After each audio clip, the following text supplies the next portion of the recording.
time travel. That's what we're talking about today, or yesterday, or tomorrow. I don't know. Time travel's screwy like that. But today's book explores protagonist Amy Daughters, a 46-year-old stay-at-home mom living in Denton, Ohio, as she returns home to Houston over the Thanksgiving holiday to talk about her parents' estate and finds herself hurled back in time, where all of a sudden it's 1978 again, and she is forced to spend the next 36 hours in her childhood home with their nuclear family, including her 10-year-old self. So that's what we're going to be talking about today on this week's episode of Beyond the Manuscript.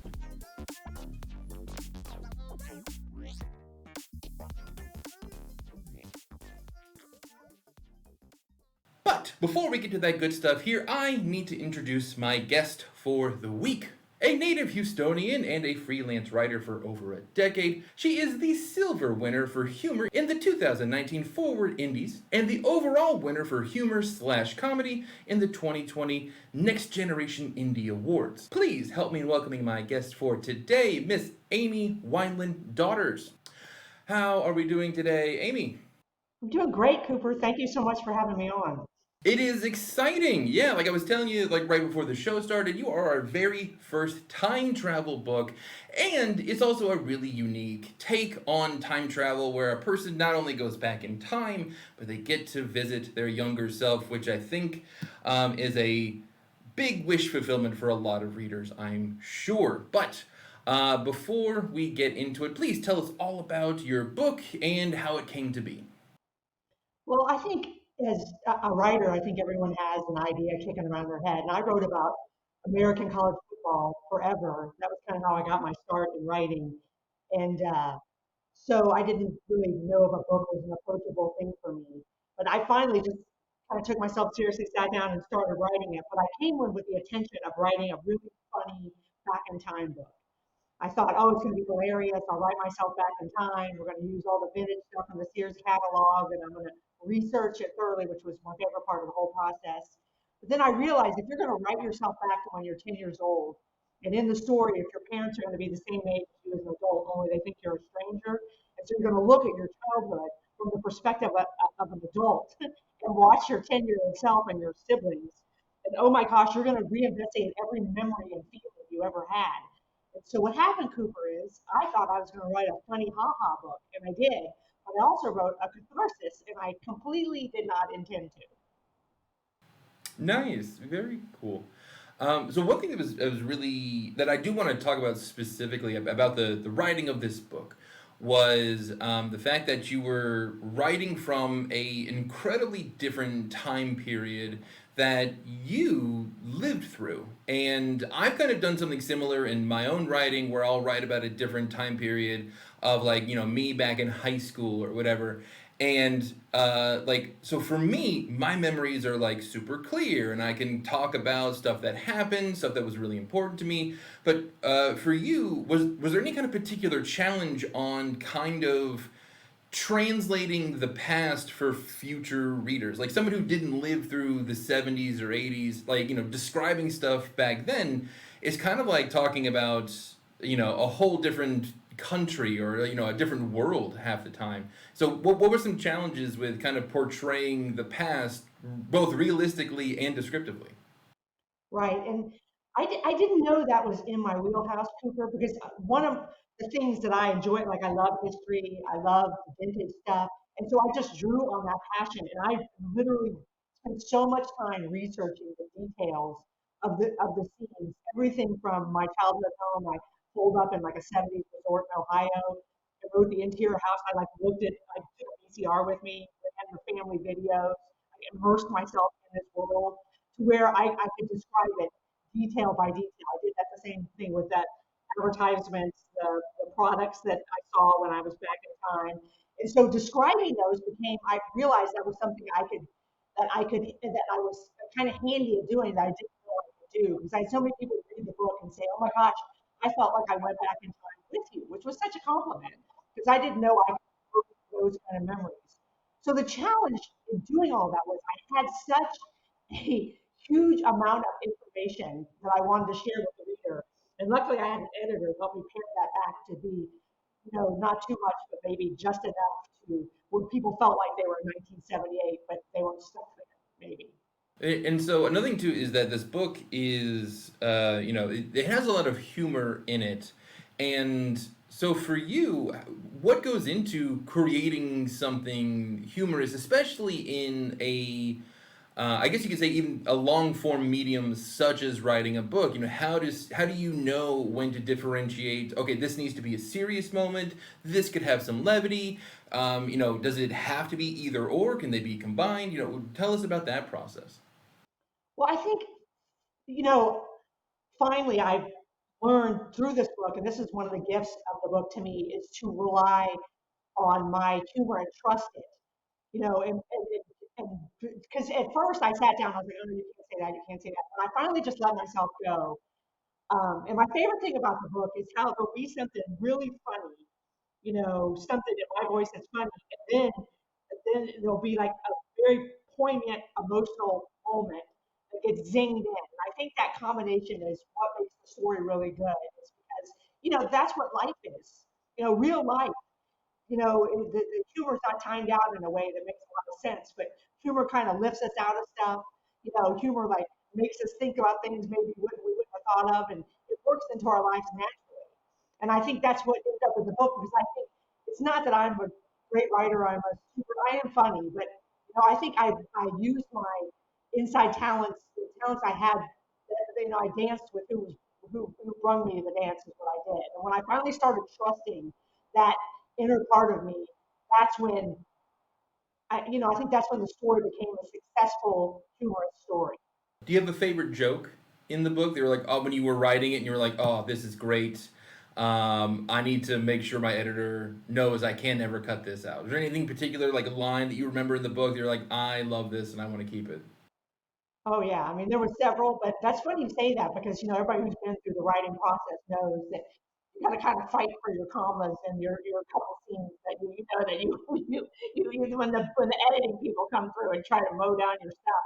But I did have there's a couple scenes that I absolutely love, and then the vessel that takes me to time travel is a small plane I'm on with this pilot, and when we land back in Houston is when I realized that something's up. Like, wait a second, something's wrong.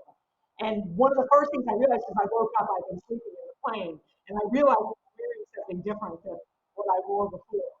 And I realized that I'm wearing this bodysuit that has a snap, like under, like in my underwear area.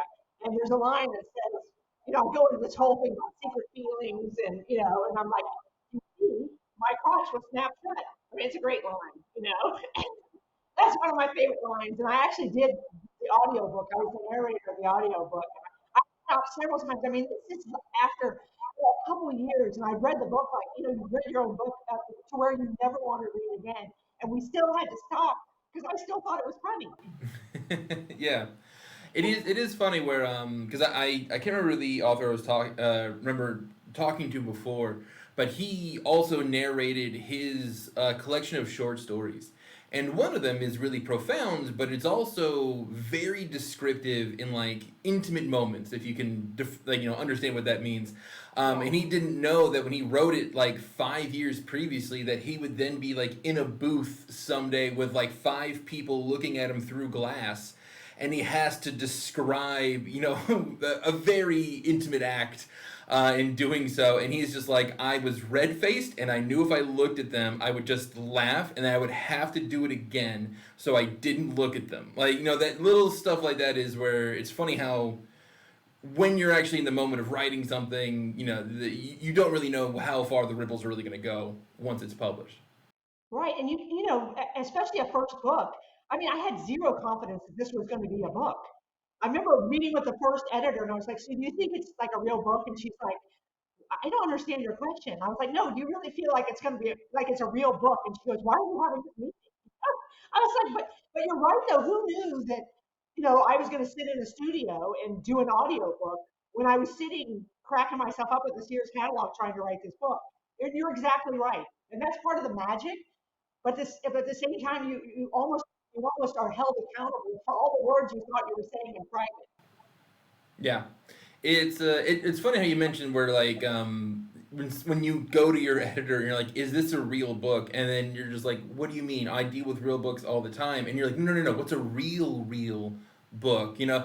And it's like, because I'm wearing the costume of an author. I'm not a real one. I'm not amongst, I'm an imposter amongst these literary elites, and then you have to realize, oh no, no, that's everybody. That's every author you ever meet, especially when they're first starting out, half the time. Yeah, so it's fun. It's very it's a very relatable thing that I've noticed for sure.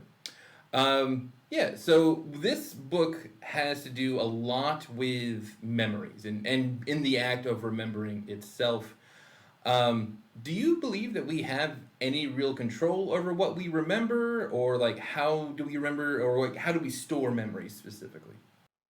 I don't know that we have any control how the act at the beginning happens, how we store them, how we our perspective, because it has a lot to do. There was a lot about this that I thought about when I wrote the book that I didn't. Again, I didn't. I thought I was going to write a funny book, but you think about my perspective as a 10-year-old, and I'm doing life in 1978 in the suburbs of Houston, and then I go back as a 46-year-old and watch the same memories. And obviously, I'm going to have a much different perspective. But the 10-year-old me had no control over it. And the 46-year-old me had no control over the way she saw it. But I think what we can control is some of the recall. And we can take a moment and this is what this taught me, is I can sit and say, hey, wait a second. If I look at this now, how it is, and do I want to bring this back up into my head again? And if I can control it, can I just put it in a box and stick it at the top of my closet? And I realize that's easier said than done. That's not like an autopilot process, but I do think deliberate thought and and really taking ownership over the fact that this is our stuff and it matters to us, and then dealing with it, you know, in a way that is deliberate and well thought out, in the recall of the memories we want to have recalled. Yeah. In that kind of sense, then, do you believe that there's the very therapeutic reconciling with your younger self, right? And like, do you believe that's necessary? Do you believe, or what? How do you deal with that kind of thing yourself? Well, I think we're all so uniquely wired, Cooper, that it's hard to say that unilaterally this is a good process. I think in the people who I've talked to who read the book, maybe they didn't even read the book, but they heard about it and then we had this conversation. I think that by and large, I think it is at a certain time in life, I think it's a super valuable um, transaction to have in your life to reconcile with your younger self. And again, I've had several people ask me, so you met with your therapist and you decided to read the book. I was like, no, that's not what happened. I just sat down and wrote the book and all this happened. But I will say that me personally, when I wrote this book, I looked at my younger self with a bold cut. I was off the chain, like I was probably ADHD. I was all over the place. And I went from at the beginning of that book, I wanted to get away from her. I mean, I watched videos of myself. I was like, oh my God, I'm ridiculous. But by the end of the book, I was like, oh my gosh, I want to be her. Because I realized that a lot of what was good about us, me at a younger age, had been lived away. But all of that brings all of us, and that pureness and some of the things that I was most embarrassed about, I walked away going, you know what, I want to be more like little Ray. And I think that each of us, in our own context of our own lives, can relate to that. Like you can relate to Little Cooper, and it's highly emotionally charged, relatable. Whenever I tell anybody the story of this book, there's a pause, and it's like click, click, click, click, click, and I can see it. They're thinking of themselves in that same position. And I'll tell you what, that's the thing I'm so proud about this story that I did non intentionally. That it gives people that opportunity to maybe, be a launch pad for their own investigation of themselves. In that sense, then, going into my next question, then it says most of every character in their book of "You Cannot Mess This Up" is based off of a real life member of your family.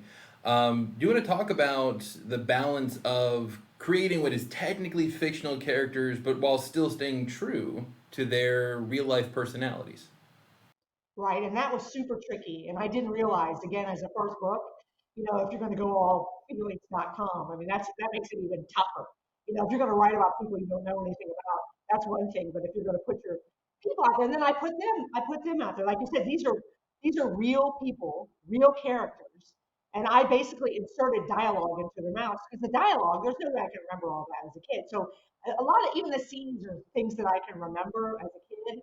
But first of all, they gave me, creative license. They were like, do whatever you want to do, which is amazing. And that they had to. I mean, I think in retrospect, they'd be like, wait a second, maybe I should have asked more questions before she started.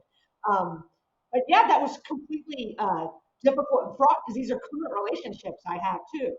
I like to say what the book is. It's basically a memoir, but it's wrapped in the tortilla of time travel, which makes it a fictional thing, which gave me a lot of creative license. But I did worry. Um, I spent a lot of time worrying after I got the contract for the book, um, and I hadn't let my family read it. I really worried what their reaction was going to be, so I actually gave them a copy, like from FedEx office. I had it put binder, and then I left town after Christmas and gave it to them. And I was scared to death, but they've been nothing but supportive, and it really has improved my mom and I's relationship. I mean, it's been an amazing journey that you really couldn't have made up what's happened since the book came out. Nice, very cool. So obviously, this book is the majority of it is going to be taking place in the '70s, which is just littered with icons, right? Of all various TV, movie, records, whatever, like that kind of thing. Who may or may not be well known for the younger generations today. In your opinion, who do you think would be the best received if you could teleport them from the '70s to now? Yeah, I think well, and we've seen some of this for the people who like Robin Williams, who he in every decade up until his tragic end, he was because he was getting started in that. 'Cause I think in the book we're watching Mork and Mindy on TV, and that was his very beginning. But he's obviously translated really, really well, throughout. But then, like the difference is, what did not translate well was the commercials from the '70s, where everybody was singing like it was a bad Broadway musical. There was all the singing and dancing, and bad fake flowers. So that wouldn't have translated well.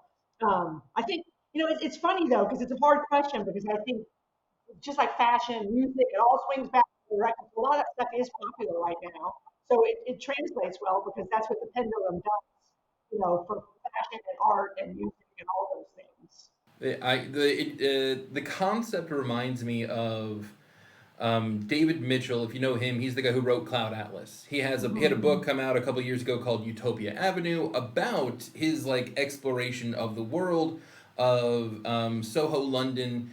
In the '70s, where it's like an imaginary band that he makes up with all these characters, and then the book progresses as they get more and more famous, and it's very obvious from the writer where he is just kind of doing like wish fulfillment from his childhood. Where like, oh, I wish I could have met the Beatles here, or they met like David Bowie right before his like first big album really came out over there, and so it was just very fun to see these kind of stories where authors will play with famous people who they wish they could have met when they were 10 years old all the time. So, do you have anyone like that you could have wish that you could have met when you were 10 at that age?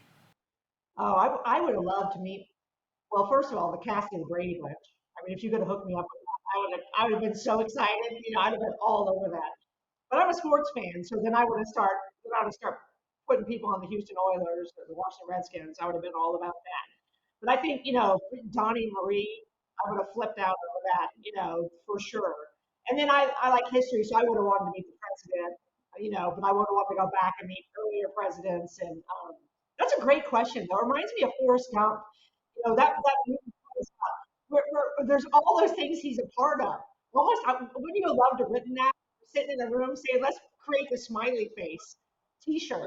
Have a nice day. I mean, but he met presidents and he got all the things he did, and somebody wrote all that. That's just great. Yeah, it's even fun. I don't know if you ever actually read the book of Forrest Gump, but one, there's two books technically. In the first one, it's even crazier all of the stuff that he does. Like I'm pretty sure there's like one point where he goes into space with an orangutan, and like he's like because he gets picked for like the space program, and like there's the same time like a trained ape goes with him into space, And he's just like, man, this is real fun here. And I'm like, what are we doing, Forrest Gump? Like, it's just funny to kind of just see the, to be fair, it is a fun exploration of history if you have one guy who's in the middle of everything. You know what I mean? He's just kind of Right. always showing up and cool stuff like that. Awesome. Second to last question is if you could literally go back to your 10-year-old self and you had 30 seconds, what is like one good small piece of advice you would give them? Wow. What a great question, Cooper. I've been on a lot of different things and no one's ever asked me that question. That is great. I think I would tell her, but and I hope she'd listen to me. I'd be like, Lil Amy, you are absolutely just fine, just the way you are. Play the quirky card, like be off the chain, be yourself, be 100% be yourself. Don't listen to the other voices, and I'll see you at 46. That's a great one. Of like that's a little ominous. I think just a random 10-year-old who maybe doesn't understand that time traveling has happened, but it's like I'll see you in 30 years. You know Right. what I mean? No, and I thought about that because in the book I leave her a note, and I think just what you said. I'm like, I shouldn't tell her too much because she can't. She's 10. I mean, like you said, some random 10-year-old kid who thinks I'm some random adult. I really struggle with that because I was like, I want to help him, but we really know we can't help ourselves at that age. Even if we could say something, one, they wouldn't listen. Two, we'd say too much.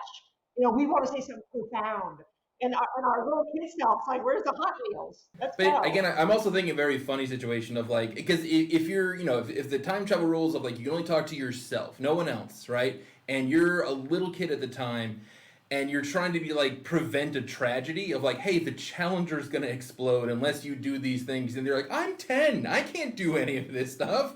What is happening? That's way too much. So you're right. You can't give too much away, and you definitely can't give them any kind of real responsibility other than be confident in yourself, relax, you're okay. All these self doubts, they're really not going to matter when you get to my age. That kind of stuff. So I think that's probably a good message. I think. That's yeah, that reminds me of the Stephen King book about the guy who goes back and tries to stop the JFK. That's a great book, but that wasn't done with a 10-year-old, but it talks about what you're talking about, like trying to prevent this tragedy. It kind of turns out that the tragedy, what would have happened without the tragedy was worse than the tragedy itself. Yeah, exactly. Cool.